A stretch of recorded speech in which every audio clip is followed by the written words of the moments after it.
Mac, because I am always scouring the internet for topics that I can then clip and then not clip because it takes too long. Yeah.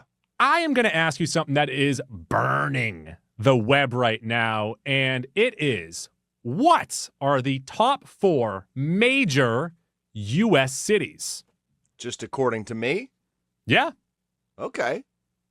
Oh, that's an interesting question. Top 4 major United States cities, in the opinion of Mac and Goose. So of Mac, who was, I believe, in 7th grade, finished 8th in the geography bee. It was in 6th grade, and I think I did finish in like 6th or 7th. Yeah. I was close enough. Something like that. I know your history. I was on stage. I was like top 8 or top 10, whatever it was. So New York City has to be on there, regardless of how you feel about their sports teams. I feel like you got to get a West Coast city on there as well. I don't know if I'd put Los Angeles in there, though. San Diego's a great city. I really like San Diego. We spent a quick minute together in San Diego way back in our shitbag days. I really like San Francisco. I'm going to go San Francisco as a second city. I feel like New Orleans is an experience in and of itself, too. Let's go New York City, New Orleans, San Francisco, and Chicago. Okay, so most people, when asked, everybody, 100%, New York and Los Angeles. Los Angeles is not great. And then after that, most people, almost like 90%, Chicago as the third. Okay. And then after that, that's when people start to diverge and go elsewhere. My immediate thought, thank you for asking me, is I always think of the market size, like broadcast-wise. So I went Dallas-Fort Worth area as the 4. I did have those first 3. But that's not how people... Over Dallas. It all depends on how you interpret the question. You said favorite. These are my favorite cities. I don't give a shit what they do. Yeah. Well, I mean, obviously New Orleans is notoriously a poor city. Nolans. That has heart and soul, unlike many others, and all sorts of culture. You measure heart and soul. Who are you, Johnny Gomes? On my rankings. I think, now that I'm thinking it over, New York, San Francisco, and Chicago for sure. New Orleans would be like my most personal pick. Dallas is decent. Houston is decent. You can go Dallas or Houston, yeah. You could consider Boston. You could consider L.A. I'd go San Francisco over L.A. easily. Okay, because then the other the cities that are close to like cracking that 4 that everyone's tossing out there: Miami, Philadelphia, Miami's solid. Yeah, a lot of Washington D.C. I would never put D.C. on the list. Philly's a worse version of Boston, so if you're gonna go Philly, Boston's gonna be on your list. Chicago's like a better version of Boston, so that's why I think Chicago makes it. New York City and Boston, even though they're constantly compared and rivals, they're like nothing alike. Like New York City has the best public transportation. Boston has the worst. Amazing. Boston is incredibly walkable. New York City is not. So it's just they might be close on a map, but they couldn't be more different as cities. So how do you interpret the question? That's what we're asking you guys. Give us your Mount Rushmore of U.S. cities.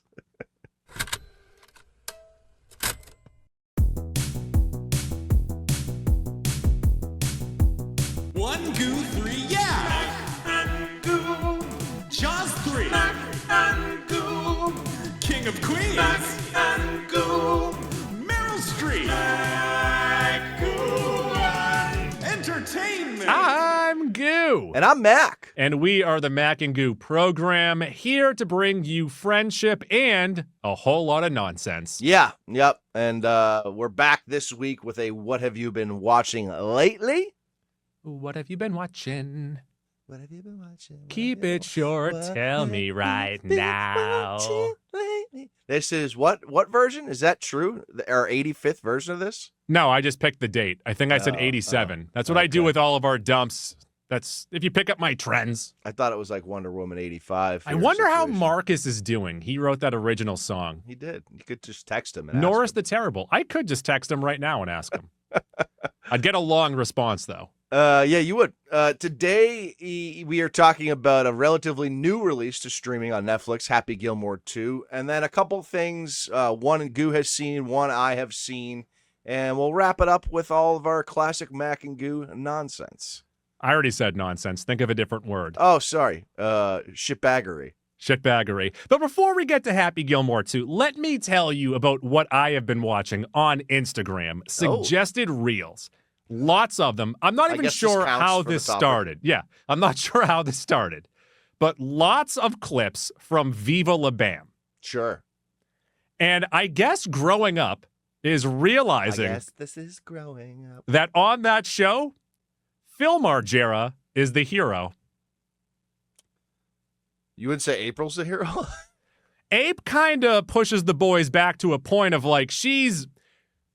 she's making them prank them back because she's being so stern. Phil is really... Although, yeah, to that point, April's in on more things than Phil is. Yes. For sure. Well, because Abe gets more riled up. Yeah, they're more afraid of her, too. Oh, yeah. But Phil, he's like, hey, cut it out, guys. The patience on Phil. How many times, Goo? Have you seen, there was a Vice documentary a couple years ago about Bam Margera and all of his struggles, but I have not seen it. A big part of that is how much Phil did for Bam in his childhood. Of all of his free time, he would just bring Bam to shit. He's a good dad. He's a great dad. Great dad. Goo, how many times did you, as a teenage dirtbag, kick down the door while your dad was shitting and slap the fuck out of him? I got 2 tickets to Iron Maiden, baby. Mac, did you know that that's the singer of Wheatus doing that singing? He's doing the voice. There's no feature. The singer of that song is singing part of the song. That was a suggested clip for a very long time for me. How often did you missile drop kick Once the again, door open and as beat a the kid, shit out of your dad? I thought Bam was fucking cool as shit. So yeah, you would do a bunch of Bam stuff. You'd, throw furniture in the pool, or you'd jump off tall parts of your house. Land on a nice mattress, of course. Project Badass. But now that I'm an adult, where I am being slapped around by my 5-year-old, Phil. It's all about Phil. I'm trying to think of the logistics here, and if it's possible, doable. I'm sure someone attempted at some point. Has anyone jumped off the roof of your parents' house into your parents' pool? Are we talking the shorter roof or the taller roof? The first story or the second story? I didn't think that far ahead. Well, the answer to both is none. Zero. Okay. No one has. All right. It's a little bit of a gap. I think it can be done, though. I think it could be done. Now, I don't You'd have think to get a anyone running should start, do but that. the problem is, on a sloped roof, a running start might end up into a fall off the roof. Well, because it's not just like roof and then pool. It is roof, gap. Railing. There's a railing right there, too. So you got to clear the railing. Yeah. I mean, if you're going to get into the pool, the railing's not an issue. But then also, once you get over the railing, the part of the pool right there is the 4-foot. So you're going to hurt yourself with that 4 feet. You're not going to the 7-foot. You'll be all right. You'll be okay. There's also a ladder right there, too. You have to avoid the ladder. There's a lot that you're dodging. I'm telling you. Next time you're over there, take a little snapshot and send it out to Twitter. See if folks, see if anyone on Twitter would attempt it. Should we get to what the actual topics are? Sure. All right. So over on Netflix right now, it just debuted a couple weeks ago, and it doing gangbusters. The biggest Netflix movie of all time, Happy Gilmore 2. Happy Gilmore 2, directed by Kyle Newachuk, and I'm thrilled for him. Newachuk, sorry. He is from the Workaholics gang. He is not the big three. He's not he's Adam the drug dealer? Durs. Yeah, he's not Adam Durs or Blake, but he is the other one that was in most of their episodes. He wrote with them. He directed a lot of those episodes. He directs a lot of episodes of What We Do in the Shadow. He was picked out by Sandler to direct this, and once Sandler likes you and he picks you out for stuff, you are set. You're going to direct all of his movies now. Yeah, I mean, good or bad thing. This is obviously doing really well, streaming numbers on Netflix. However, do you really want to be attached to Sandler for all his projects? Are we talking like monetarily? Like, being a C-level character in his movie is great. Being the director of a movie that doesn't do great is not great. Once again, monetarily, what are we talking? Money? Well, I don't know what Netflix is playing these days. This is a nice opportunity for sure for this fella, but I don't know. I would be bragging about this one, Goo. Written by Tim Herlihy and Adam Sandler, and starring Adam Sandler. Herlihy, Herlihy. Steve Buscemi, Sonny Sandler, Jackie Sandler, Ken Jennings, John Daly, Kelsey Plum, Andrew Watt, Margaret Qualley, Eric Andre, Martin Herlihy, Dan Patrick, Tim Herlihy, Nellie Corda, Nancy Lopez, Sadie Sandler, Ben Stiller, Alex Earl, Sean Evans. There we go. It's a lot of words here. The hot ones, guy. Bobby Lee, Andrew Santino, Cameron Treasure. No, it's just Cameron and then Treasure Wilson. The rapper. Paige Sparantak? Sparanac. Sparanac. Blake Clark, No John T in Lovett, Dennis Dugan, Fred Couples, John Nicholas, Corey Pavin. Jack Nicklaus. What did I say? Famous golfer. John Nicholas is who you referenced. Nick Faldo, Lee Trevino, Jordan Spieth, Xander Schauffele. Schauffele? I got it right. Ricky Fowler, Keegan Bradley, Colin Morikawa, Travis Kelce, Bad Bunny, who actually is in a lot of the movie, Yeah. Tony Finu, Will Zalatoris, Justin Thomas, Bubba Watson, Scotty Scheffler, Bryson DeChambeau, Rory McIlroy, Brooks Koepka, Kevin Nealon, Rob Schneider, Marcelo Hernandez, Post Malone, Guy Fieri, Eminem, Oliver Hudson, Fernando Marrera, Reggie Bush, Rebecca Quinn, and Nikki Garcia. Did you not name Julie Bowen? I forgot Julie Bowen. I forgot Shooter McGavin. I forgot McDonald. Haley Joel Osment. Yeah. All right. So this movie is 30 years in the making, and we don't need to say it, but we should. No one wanted this movie. No one asked for this movie. No one was desiring this movie. But once it was confirmed, you start with a certain expectation. The expectation for this movie was, okay, how many references and Easter eggs to the first movie and to like current golf events can they fit in here and make it tolerable? And in that respect, I thought they did a decent job at. However, the whole premise of this movie is a very much PGA versus Live Golf thing, but the Live Golf representatives, the Maxi Golf owner, played by Benny Safdie, who you also didn't have in here.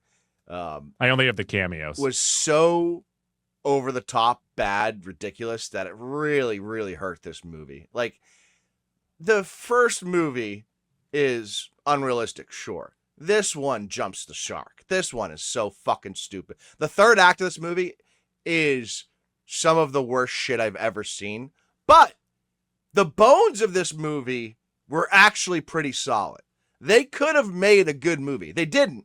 They didn't make a good movie, but they could have. It was there. It was there for the taking. I don't think this is the worst movie of the year, by the way. No. I think it does enough good. And it did make me laugh a couple times.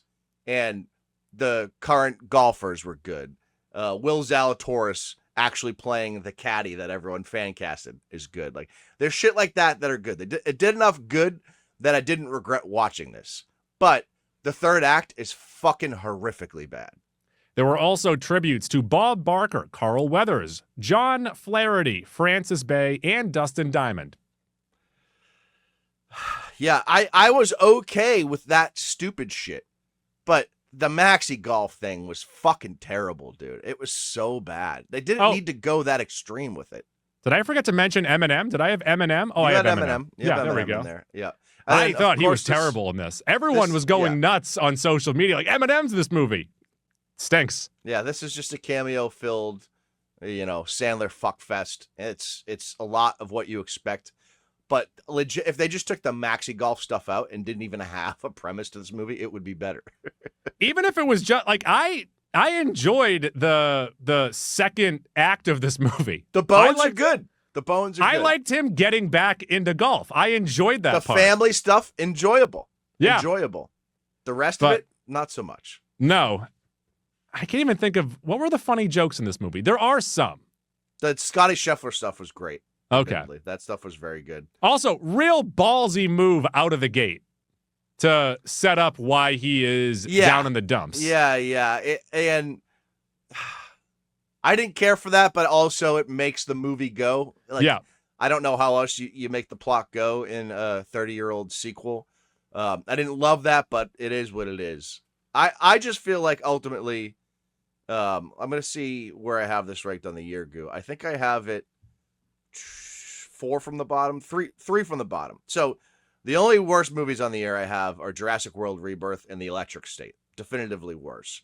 But I do think this is like just as enjoyable as like a Minecraft movie, which sucked, but it like gets like a F+ or a D-. Like that's what I'm talking about in this range. This movie either barely passes or barely fails.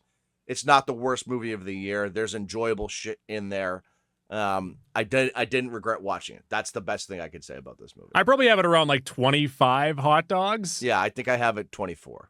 But I would say that my favorite joke from the movie is when he sends his sons off in the van and they're all mooning and he's like, who's even driving this car? And then the daughter turns around and says, hi, Uncle John Daly. Like right at the beginning of the movie. Yep, just hi, Uncle John Daly. It reminded me of That's My Boy, where he had Uncle Vanilla Ice. His 4 sons are played by Carl from Shameless, MJF, Maxwell, Jacob Friedman, who is a wrestler in AEW. One of the kids was one of the kids from Summer Shack that we liked last year. Oh, nice. And then the 4th one, I forget. His daughter's played by his actual daughter. His other daughter also has a role in the film. His wife is in the movie. She's the dance instructor. Yes. Yeah, his other daughter is the person that is in AA with him, right? That's right. That's what it is. That's what it is. Yeah. So all of the emotional connections in this movie are his 2 daughters. Oh, you know who wasn't great in this? Ben Stiller. His character, not great. Yeah. The magic of that character in the first one, and I forget his name. Hal is his name. It's like it comes across as really genuine. And in this movie it doesn't at all. They really hit you over the head with his character. And they have a stampede at the end, just like in the first one. I don't know. It's free on Netflix. I don't think you'll regret watching it, but you're not gonna love it. I thought it would have been nice if he ended up having a nice hockey career. The Maxi Golf stuff was really awful. Yeah. It was really awful. After I won the Masters, I learned how to skate, and I was eventually drafted by the Bruins. I was the enforcer for 6 years. I beat the shit out of PJ Stock. Well, no, he'd be on his team. I beat the shit out of Ty Domi. What do you have below this movie for the year? I have to pull up my letterbox, but I can tell you right now, the next movie that we're going to talk about is below it. Oh, a big market tease. Next up on the docket is M. Threegan 2.0, Yes. Megan 2.0, the sequel to 2023's like underrated hit. Yeah, the underrated horror comedy, which is, I think, very important because it does have a fun, campy feel to it. I also forgot the Rotten Tomatoes and stuff for Happy Gilmore, too, but you have our hot dog score. It doesn't matter. Mac, 58% from the critics, 82% from the audience. And you might say that's good. Most audience scores are in the 90s now, so I don't know how good that is. Also, this movie did a real number on Blumhouse. And not only the company, but the guy who runs the company did a real damage on his psyche, who thought that they could put M. Threegan in anything, and it's going to be a hit. Boy, was he wrong. I don't have the box office numbers. You can look that up while I'm doing this. I think it made like 20 million or something like that, and they were expecting like 10 times that. They turned it into an action comedy, and it's bad in both regards. Oh, boy. Not great. Directed by Gerard Johnstone, written by Gerard Johnstone, Akela Cooper, and James Wan, and stars Allison Williams, Violet McGraw, and Amy Donald. 2 years after M. Threegan's rampage, her creator, Gemma, resorts to resurrecting her infamous creation in order to take down Amelia, the military-grade weapon who has been built by a defense contractor who stole M3gan's underlying tech. It is M3gan versus AI. That sounds terrible. So it's a robot versus a robot with AI? It's all AI.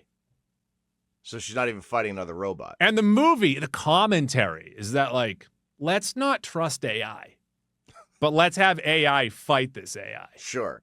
Is this a better or worse AI movie than 2008's Eagle Eye starring Shia LaBeouf and what's her face, Pasty McPasty? Oh, I thought you were going to ask me the movie with Haley Joel Osment, the movie AI.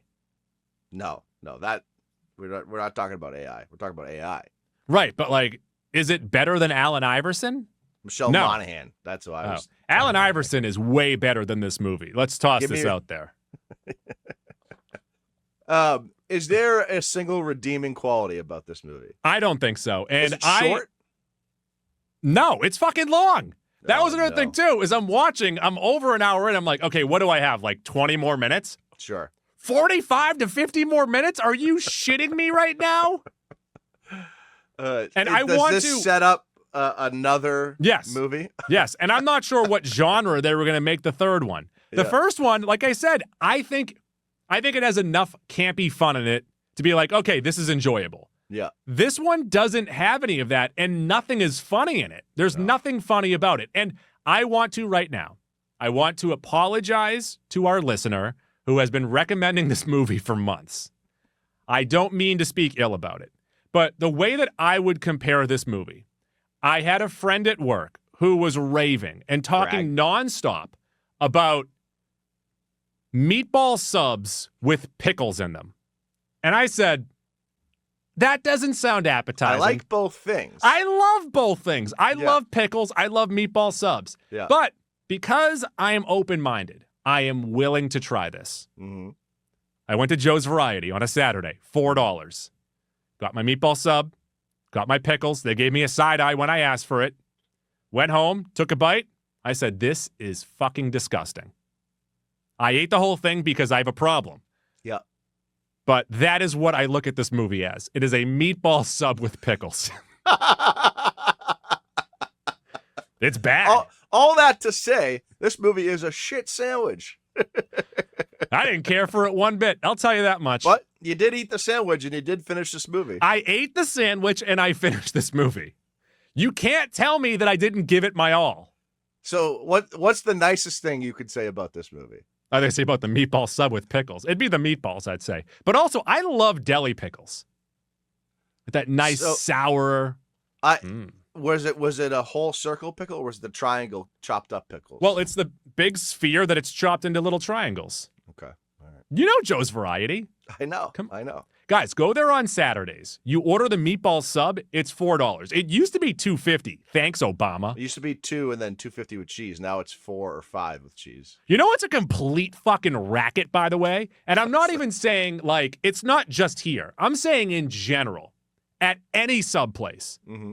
It costs money to add cheese. Do you know how much it costs to get a quarter pound of cheese at even Star Market, which is a fucking scam? Costs like $1.14 for a quarter pound of cheese. Just give me the sandwich price with cheese included. And if I want to remove cheese, so be it. Cheese should be free. I should run for office on that platform. Cheese free for cheese. free. Free cheese. Yes. And I was hoping that there'd be more cheese in M3gan, but it was all bad cheese. Is M3gan 2.0 the worst movie you've seen this year? It's above Smurfs. All right. Smurfs is Look at trash. that. Not the worst movie you've seen this year. Smurfs worse than a meatball sub with pickles. Can I get to something that I love, Mac? Sure. I just tipped my hand. Okay. We just got the return. Mm-hmm. The return of the king, if you will. King of the Hill is back. It's on Hulu. It is season 14. It is a jump forward 10 years from when we last left the gang in Arlen They did in season 13 13. seasons of King of the 13 Hill? seasons. What the fuck? That's right. And after I would call the pilot a little clunky. The first 5 minutes, I was about to bail. I thought the first 5 minutes was terrible because they're just jamming in all of these like modern jokes of like, oh, Hank doesn't know what bathroom to use. Peggy's over-explaining stuff, and I'm like, this doesn't feel like the show, because the show, if anything, is just a nice nothing sandwich. Once you get past that, once you get into them deciding to stay in Texas as opposed to going back to Saudi Arabia, that's how Peggy pronounces Saudi Arabia. Okay. It is just such a comfort food of a show. I loved the last 9 episodes of this season I fucking binged it. And Mac knows this. I have no time for television. It's true. I watched all 10 episodes of this in like 2 days. And when I finished it, I was sad. I was sad that I didn't have more King of the Hill to watch. I mean, that's good. That's a good thing about King of the Hill. I just wish you wouldn't waste your time on something that no one cares about. I'm telling you right now. And if we're looking at reboots, revivals, I think this might be the second best one ever. Yeah, but they're all not good. Most of them are bad. Let Yeah. me toss that out there. X-Men 97 is the pinnacle. I don't think anything's going to touch what they did with aging up X-Men for the audience that watched it back in the 90s. Some other ones that are good, Cobra Kai, but that's a weird one because it's off of movies. So you're reviving movie characters in a show. I'm not even sure if that counts as a revived show. And I would also make the statement that what it was based off of was never even good. So if that's baseline good, that's much better than Karate Kid. I mean, the first season of Cobra Kai is dynamite. I love it. Good. And then DuckTales, I'm not sure if that's a revival, if it's a reboot, but in my watching of the newer DuckTales, Danny Pudi is on DuckTales. That's why he enjoys a good coffee and sock. But that is a very good show that I think I enjoyed more than my son. You enjoyed the show more than you enjoy your son, or you enjoyed it more than your son enjoyed the show? I guess like the top 4 cities in America, you can interpret what I just said. I can't recommend King of the Hill anymore. I thought it didn't miss a step, and it might even be better than those later seasons anyways. I'm sure. I'm not going to have an opinion on King of the Hill. It Another exists. obstacle that you might have to get past, Dale's voice, and it's not to the fault of the show because the guy who does the voice has passed away, but Dale's voice is not great. It's very distracting. Next up here, 2 that I've talked about previously, but I just want to re-endorse because apparently no one's seeing them. Again, 28 Years Later is the best year of the movie. 28 Years Later is the best movie of the year for me. Please watch that. Yourself included, dickhead, instead of fucking 30 I'm episodes going of King of the Hill. after I finish King of the Hill again. The Ballad of Wallace Island, I think it might be on Peacock or something like that. I've got it in the top 10 on the air. It's not amazing, but it's a really good, heartfelt story. I think most people will like that. But the one that I watched for you folks this week, Goo, Warfare. Warfare was out in the theaters in April. It is currently streaming for $5 or $6. I don't know which streaming service it's going to go to for free. It's an A24 movie. It made $26 million domestic on a $20 million budget, $32 million worldwide. So it probably didn't make its money back, although maybe it did. The marketing budget wasn't huge for it. This is a rated R action drama and war movie. Subgenres, docudrama, period drama, war epic. It has a runtime of 95 minutes. It's crisp. You're in and out. On Roddy T's, dual 93% from the critics and from the audience. On Metacritic is 78. So by all accounts, one of the better movies of 2025. This movie, Goo, is written and directed by Ray Mendoza and Alex Garland. We know Alex Garland, writer from 28 Days Later. Wait, they both directed it too? Yeah, shared both roles. And I'll get to why that is in a second. Alex Garland is a writer, of course, and a director. He wrote 28 Days Later, Never Let Me Go, Dread, Ex Machina, Annihilation. He was the showrunner, creator of Devs, the television show, writer of Men, Civil War, and 28 Years Later. Directed Ex Machina, Annihilation, Men, Civil War. Upcoming, he's doing the Elden Ring movie, which should be interesting. It's a very popular game series. I don't know how it'll adopt to the big screen. But Ray Mendoza, Goo, shares writing and directing duties here with Garland because this movie is based on Mendoza's experiences during the Iraq War as a U.S. Navy SEAL. In particular, this story depicts an encounter on November 19th, 2006, after the Battle of Ramadi, Ramadi, Ramadi. Cool, you have your hand raised. Yeah, you keep saying Ray Mendoza. Do you mean Romero? So this script was written originally by Mendoza. I'm assuming gets punched up by Garland for the big screen, and it's drawn from the testimonies of the platoon members from the event that day. And this movie, Goo, which is both a strength and maybe a detriment for some, is presented in real time. So over the 95 minutes, it's like 95 minutes in real time. It just takes place over 95 minutes. Yeah. So that's going to really appeal to a certain viewer. And to give you a little background about the incident here that this movie is about, in 2006, during that battle, Navy SEAL Platoon Alpha 1 takes control of a 2-story house under the cover of darkness. JTAC Communications Officer Ray Mendoza, the writer and director, coordinates air support to monitor their position, while sniper and medic Elliot Miller monitors a market down the street with fellow sniper Frank. They're providing overwatch in a support of a U.S. Marines operation. So it really sets the scene, throws you right into the beginning of it, or right into the middle of it from the beginning, and it's just that for 95 minutes in what takes place. So you get into it pretty quickly because it feels very real and it's very intense. So if you're a fan of those movies, this is going to be right up your alley.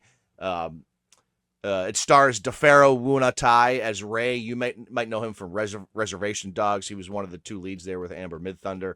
Will Poulter is in this as Eric. Cosmo Jarvis as Elliot. Joseph Quinn as Sam. Big year for Joseph Quinn. Finn Bennett as John. Kit Connor as Tommy. Charles Melton as Jake. Noah Centineo as Brian. And Michael Gandolfini as Lieutenant McDonald. So pretty good cast here, too. Yeah. And it's for a movie about war and very real things, it's a pretty easy watch. I think a lot of people, and they have, 93% from critics and audience, have enjoyed this movie, even though it depicts some very real and serious shit. So you have to pay $5 or $6 to watch it right now, but I highly recommend it. I probably have it maybe 36 dogs, 35 dogs. It's one of the 5 or 6 best movies I've seen this year. And if you like Alex Garland stuff too, notably he's more sci-fi. But, Goo, he directed and wrote Civil War last year, and we were pretty disappointed by, like, the war and realism feel in that movie because it skirted us. It went a different way than what we wanted.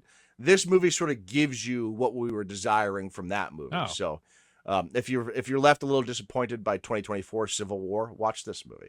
All right, so we recommend clips of Viva La Bam on Instagram. You've probably already seen Happy Gilmore too. I do not recommend M3gan 2.0.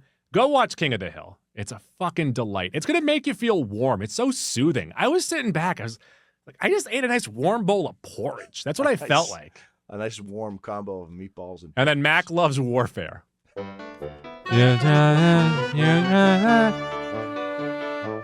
Let's get into MacSack. And MacSack could be anything. It could be a boat. And Mac, have you seen on Instagram or on TikTok?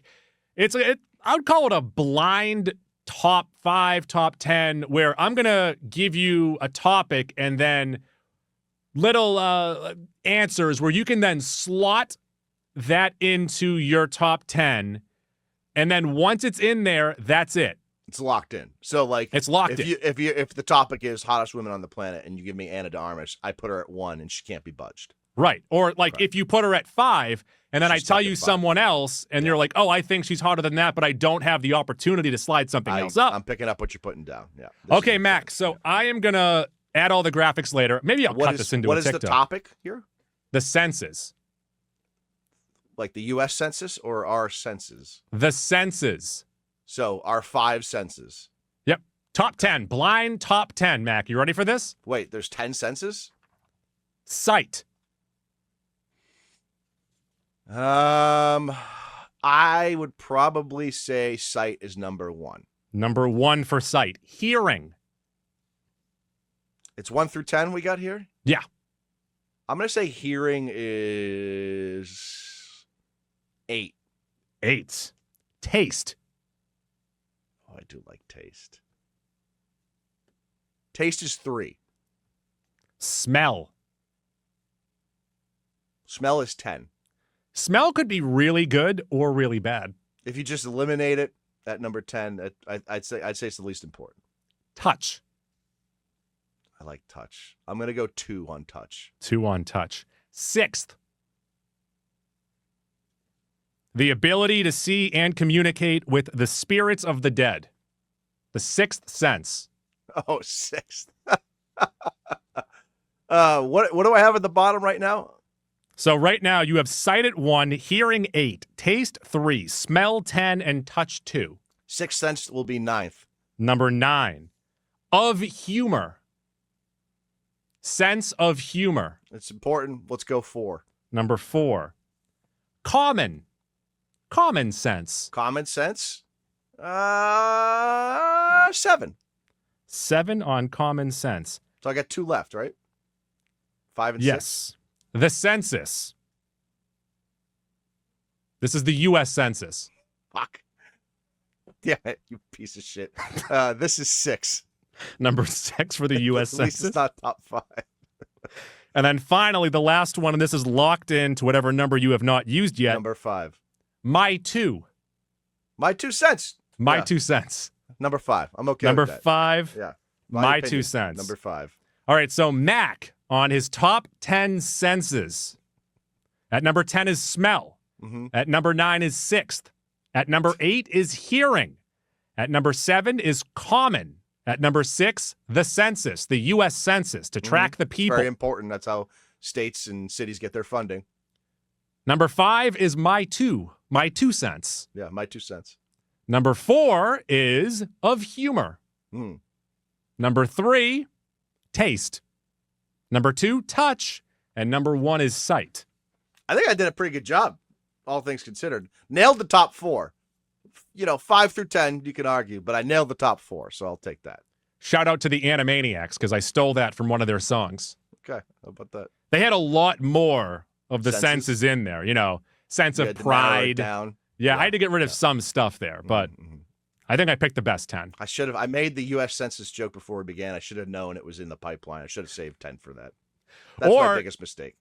I almost had the U.S. currency in there. Like cents. Yeah, that would be number 10. Those are fucking useless. My 2 cents was better than U.S. cents. Am I allowed to throw away pennies? I have regularly. I have yeah. too. Like, if the I never pay FBI with is cash watching, anymore, though, so I never have pennies. if the FBI is watching right now, and that's an offense, a federal offense. You can throw away money. Mac did it, but like coins though, you can't throw away coins. Yeah, you can. All right, if there's an expert out there, let us know because Mac has no idea. He's you just want a talking coin like expert he knows. Or you want a trash expert? Or someone that don't- specializes. Shit, what do I want? Do I want someone who has an expertise in currency, Yeah. or because it's federally issued, right? So you can't throw that Yeah. away. What do you mean you can't? If you threw a dollar bill away, no one would fret. Well, if someone saw you do it, you're going to jail. I don't think that's true. Are there any cops out there? Well, I don't think cops have the jurisdiction to do it. I don't think a cop could arrest you for throwing dollars away. Okay, Maybe so the can a- IRS? Can a No, the cop IRS would comment? probably like that. I don't know. Who would have who could do this to us? Yeah, right. I know it's illegal, but who could do it to us? No, we're not sure it's illegal. That's a good point. I'm not even sure if it's illegal. This is like you're like SpongeBob stealing a balloon on free balloon. Well, day. because you can't. Thank you. You can't throw away batteries, and that's kind of the same thing. That's not at all the same thing. Pretty Batteries sure it can is. start fires. Pennies can't. You sure about that's not why? I'm absolutely sure about that. What's the most flammable coin? Now that's a question right there. I bet it might be penny. Penny I might think be penny's the most flammable So coin. I think it's close to being a battery. We're one step away from it being a battery. All right, where can the people find us? They can find us on X and Instagram at Mac and Goo Podcast. Every other platform, we are Mac & Goo. That's Mac Shift 7 Goo. That includes Facebook, Stitcher, TuneIn, Castbox, Spreaker, Google Play, iHeartRadio. We are on Spotify. More importantly, we're on Apple Podcasts. Get on there, rate, review, subscribe, 5 stars. If you do that, we may one day, once again, get you a free Mac and Goo t-shirt from the folks over at Watertown Sportswear. That's Watertown Sportswear on 34 Mount Auburn Street in Watertown. WatertownSportswear.com, expert screen printing and embroidery. tpublic.com. Merch. Check us out at the top of next week. I guarantee it'll be a better episode. I don't know. That I don't know. penny talk? So, what would you give this one? C minus? Penny Talk might have saved it. That's a good Yeah. point. We should actually get C+. into more self-evaluation at the end of all of our episodes. How'd you think that went? I would say that was a C+ of an episode. C+. How about I'm that? going C minus. I'm gonna give that a 77. I'm giving that like 28, 29 dogs of an episode. 72, I would say. Okay. But like we have a friend who has a lawyer for a parent, and they told our other friend who was becoming a lawyer, what do you call a lawyer that gets, or what do you call someone that gets D's in law school? A lawyer. Yeah. A lawyer. So we're still a podcast. We got a Still C minus. lawyers. It doesn't matter. We're both lawyers now. If you've learned anything from this episode, we're lawyers. We've come to the conclusion in our Objection. self-evaluation. Sustained. Really? Oh, the judge says that. We need What a else do judge. lawyers say? I have to watch Daredevil again now. All right, check us out then. We're shooting for a B. We're looking for a solid B next week. Yeah, they don't all need to be A's, you know? I mean, if it'd be nice if some were, though. Sure. Sure. Tuesdays are Goose Days. I abuse kangaroos. Tim Burton. Bye.